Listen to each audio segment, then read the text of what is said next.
So I met Patrick when we were 15 we went to the same Catholic high school. Neither of us liked going to the cafeteria at school, so one day I got it in my head to go to the auditorium.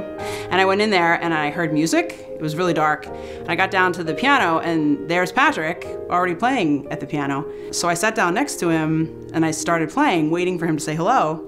But he didn't say hello, so we just sat through like the whole period just playing music, and then the bell rang and we just both left. We had sort of formed this sort of secret relationship where we didn't really interact during the day. We would kind of just not even say hello to each other, but then we would meet at the auditorium and we would play music and we would talk there. And when we got home from school, we would get on the phone almost right away and we would talk till morning. So it was very unusual, but it was the most special relationship I ever had. And it was so special, in fact, that it actually sparked songwriting in me. I didn't even write songs until I met Patrick. That actually ended up becoming my passion, and here we are like 15 years later and it's my career.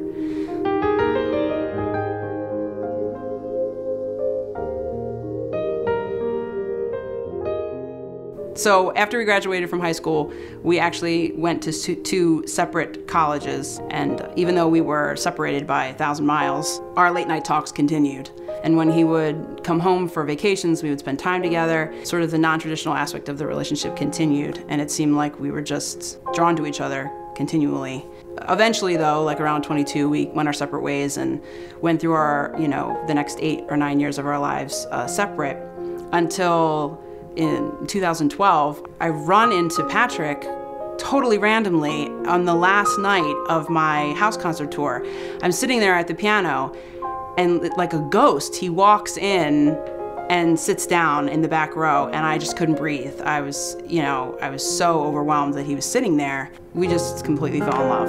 We're both completely shocked that this thing we had experienced when we were kids was still there. So we fell back in love and moved in together.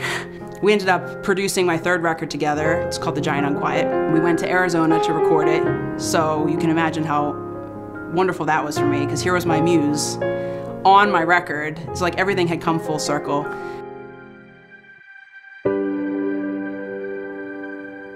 On November 8th, 2013, I woke up that morning in the hotel and I just had this like bad feeling. I just had this absolute like knowledge that he was hurt. And I couldn't shake it, and I knew it wasn't rational, and I called actually one of his family members, and when they picked up the phone, I knew by just their voice, and I just said, "Tell me what I don't want to know." And they told me that Patrick had been hit by a car walking home, and they told me he was brain dead.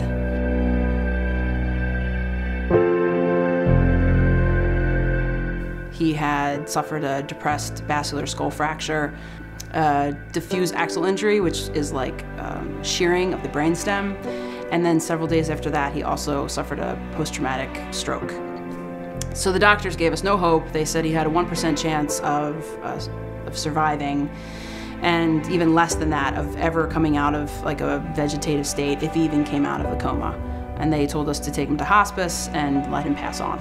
But his family and I, we all like talked and decided that we weren't going to do that, and instead we just prayed and got everybody to pray. And on the night that I got there to visit him, when he had been completely unresponsive up to this point, he squeezed my hand, and it was, totally miraculous. I ended up moving into the hospital. I was the crazy person that just would not leave his side. I had them bring me a cot, and they let me use the shower, and I just lived in there. Miraculously, Patrick just started to turn around. A couple days after he squeezed my hand, he followed a command for me. It was all sort of touch and go, and in the beginning nobody believed me. They thought I was crazy, but over time they started to see that it was happening. And he just made this sharp turnaround. He went from nothing to within 10 days like being able to wipe his face and do thumbs up, thumbs down, and push himself in the wheelchair. It was just amazing. Even though I was living in the hospital with him all this time, I really wasn't actually sure as the days went on that Patrick knew me, because unfortunately he couldn't speak.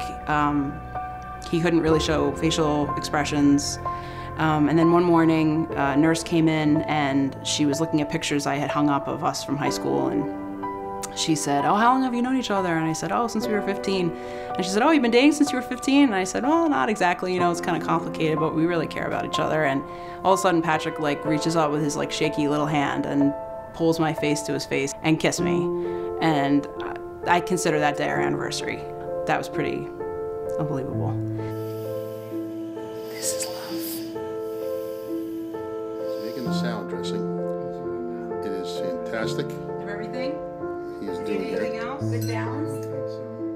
Unfortunately, we've run into a million problems with insurance companies and this and that, and it's been hard to get Patrick therapy, but the positive aspect of all of that is that we've just formed this amazing team together. And ever since those couple days that we began in the hospital where I got him to squeeze my hand, I've sort of become like a therapist for him. And we do physical therapy together, we go to the gym together, and we do cognitive therapy together out of a workbook, and we do hand exercises together. And when I'm not there, he does all of those on his own as well. He's motivated, he's determined, he tries so hard.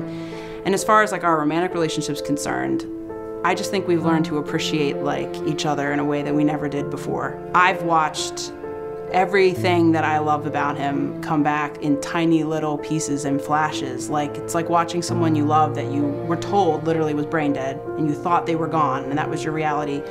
Watching them come back piece by piece by piece, resurrect before your eyes. And so like you find yourself falling in love with every little piece that you used to just love as a composite.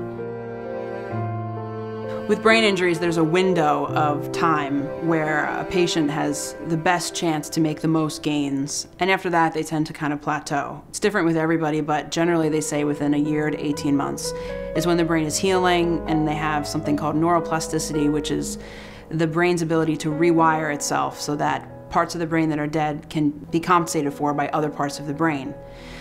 So we're at around, almost the year mark for Patrick, so we have that window closing now. And while insurance companies cover, certain conventional therapies, it's fairly limited. And one thing that's absolutely proved true about Patrick's recovery is that he responds to therapy so well. So if we had additional funds, we could do so much more. We could get him access to all sorts of alternative and additional therapists and specialists, and he can make gains so much faster.